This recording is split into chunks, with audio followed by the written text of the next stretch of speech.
warotaga bakogosha ube umugabo cyangwa umugore cyangwa umukobwa cyangwa nushaka ube umwana, umva ubusobanuro bwabyo, umva icyo Imana ibishaka kukubwira, umva iyerekwa uba ubonye rifite ubusobanuro bukomeye.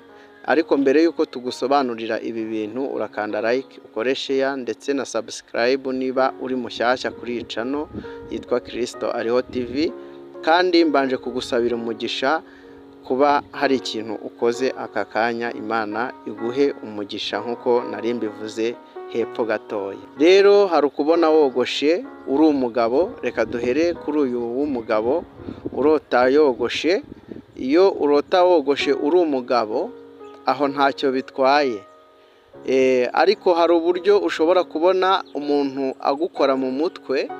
Icyo gihe wari ufite umusatsi ukabona umuntu agukora mu mutwe, icyo gihe uzabashe kumenya ko hari umuntu ushaka kukwangiriza ubugingo cyangwa ushaka kukwangiriza imbaraga z'umwuka wera. Hari umuntu uzaba ushaka kukurwanya, hari umuntu uzaba ushaka kuguhiga aho waba uri, aho waba usengera hose, ibyo waba ukora byose, icyo gihe uri gusabwa kugira amakenga. Noneho hari n'igihe ubona umusatsi ari injwiri, sinzi namwe niba ariko muvuga, umusatsi iyo ubona ari injwiri, aho ndi ku muntu w'umugabo cyangwa umusore cyangwa igitsina gabo. Nushake uba uri umwana ariko uri umugabo cyangwa uri igitsina gabo, mwese muri kimwe. Aho bitandukanira ni ku badamu, naho ndahagera, cyangwa no ku bakobwa hose ndahagera. Gusa nyine mu gihe tukiri kubana gutya, kanda like niba uri mushyashya ugeze kuri iyi channel, aho uherereye hose uri ku isi hose kanda subscribe niba uri mushya.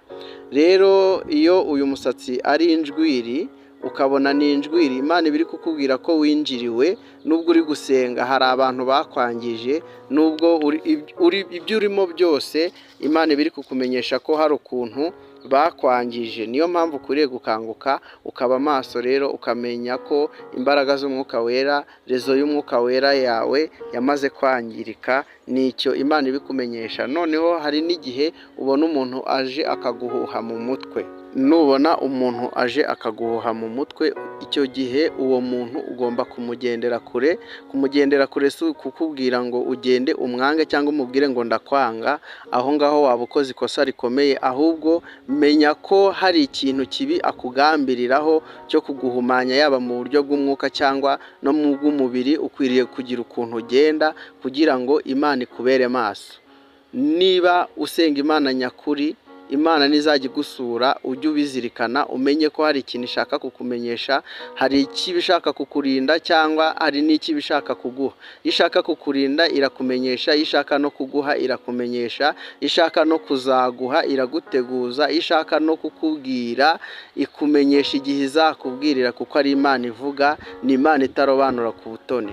Rero mbere yuko nkomeza ibingibi, wowe uri kutwumva twereke ko uri kumwe natwe, ukande like. Noneho reka duhite dukurikizaho abadamu cyangwa abakobwa cyangwa abana bato b'abakobwa. Dore umva icyo uyu musatsi wawe uri gusobanura. Wowe wadefirije cyangwa wowe urota ufite ibituta, simvuze ngo kubikora mu buzima busanzwe hari ikibi nkubwiyeho, kuko buri wese biterwa n'imyemerere ye, ariko ngiye ndi kukubwira uburyo bw'umwuka uko ukwiriye kumenya icyo Imana ikubwiye. Kuko mu buryo bw'umwuka ntaho bihurira n'umubiri, kireka y'Imana yashatse kubihuza n'iby'umubiri. Ariko nubirota muri ubu buryo cyangwa ukerekwa muri ubu buryo, uzamenye ko hari ibintu bikomeye Imana iri kukumenyesha. Kandi nuba maso uzabonamo inyungu nyinshi, kandi nzi ko uzatubwira aho uherereye hose ku isi. Ushobora kubona rero urota usuka ibituta, cyangwa ukarota hari umuntu uri kugusuka ibituta. Iyo urose umuntu ari kugusuka ibi bituta, uyu muntu usabwe kumugenzura cyangwa ukegera hirya, ukabanza ukamwigaho, ugasobanukirwa uwo ari we. Uko Imana ibiri kukumenyesha ko hari inzira agiye gucamo akaguhumanya, mbese ibiri kukumenyesha ko hari ukuntu ashaka ko ikirere cyawe gifungwa, ashaka ko utongera kuba umuntu muzima, akakwigisha imico mibi cyangwa akakwanduza akoresheje imyuka mibi. Icyo gihe rero nubona ari kugusuka ibituta, uzamenye ko Imana iri kukumenyesha ko wowe wemeye gusukwa ibituta, hari imbaraga mbi zakwinjiye cyangwa hari ikibi cyakwinjiye biturutse kuri uwo muntu cyangwa nawe ubigizemo uruhare. Noneho hari n'igihe urota ufite umusatsi wa natirere. Uyu musatsi wa natirere umva icyo usobanuye cya nyacyo. Usobanura rezo y'umwuka wera, imbaraga z'igicaniro cy'umwuka wera bitewe n'uburyo Imana ibikweretsemo.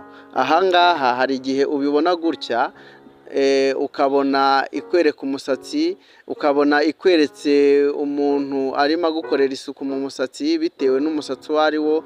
Ahangaha icyo gihe nudasobanukirwa uzandika muri komenti utumenyeshe cyangwa utwandikire kuri WhatsApp, kuko iyo usobanuje no kuri WhatsApp tubasha kugusobanurira. Ariko iyo dusanze hari ibyo twavuze udusobanuje utarabiteze amatwi, aho ngaho nawe urumva ko ububarwa nk'umuntu uri kuderanja. Ariko ndizera ko mwebwe mu byumva mwese muri abantu bakuru, ndizera ko nta mwana urimo muri mwebwe. Uyu musatsi wa natirere rero numara kumenya ubwo busobanuro bwawo ko ari imbaraga z'umwuka wera n'igicaniro cy'umwuka wera, noneho mu gihe rero ubonye wasutse cyangwa ukabona urasutse, icyo gihe uzamenye ko mu buryo bw'umwuka winjiriwe n'ikibi. Hari ikibi cyamaze kukwinjirirwa, niba kitaraturutse ku bantu mugendana cyaturutse mu miryango, niba kitaraturutse mu miryango cyaturutse mu nshuti zawe, niba kitaraturutse mu nshuti zawe cyaturutse kuri wowe nyirizina wagikinguriye.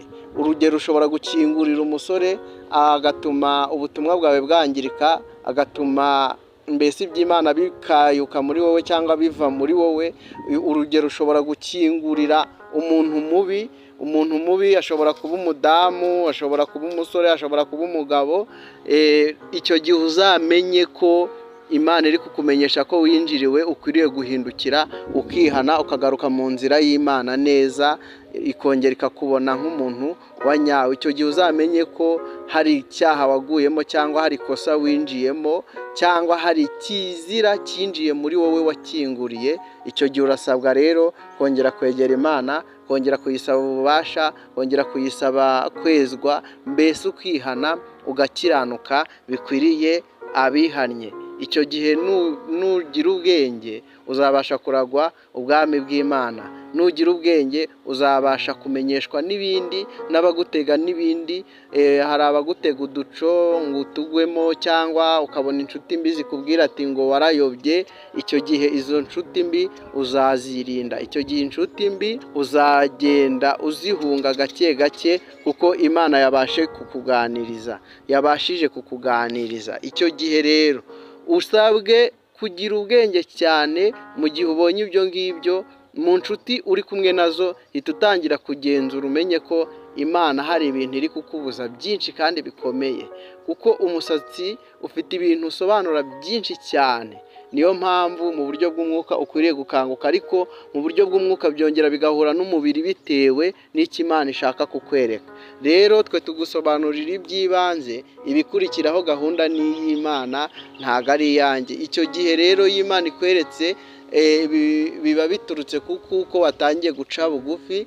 Ibyo udasobanukiwe nibyo utubaza, natwe Imana ikadufasha tukabigusobanurira. Rero nkwibutse, niba udukunda ukande like, kandi hari n'ukuntu ukunda umuntu mu buryo wumva hari n'icyo wakora ku murimo akora, nabwo uhawe ikaze, ni karibu.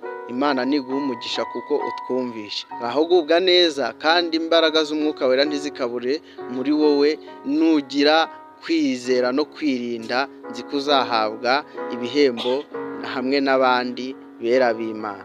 Imana nikugirire neza kandi gukomeze mu buryo bwose, mu izina rya Data wa twese n'iry'Umwana n'iry'Umwuka wera. Amen. Iryo ni isengesho rikomeye mba ndengejeho. Niwizera Imana, waba urwaye, waba ushonje, Imana izagira ukuntu ibigenza. Waba ufite ikibazo kimeze gute, niwizera, haleluya, niwizera bizemera.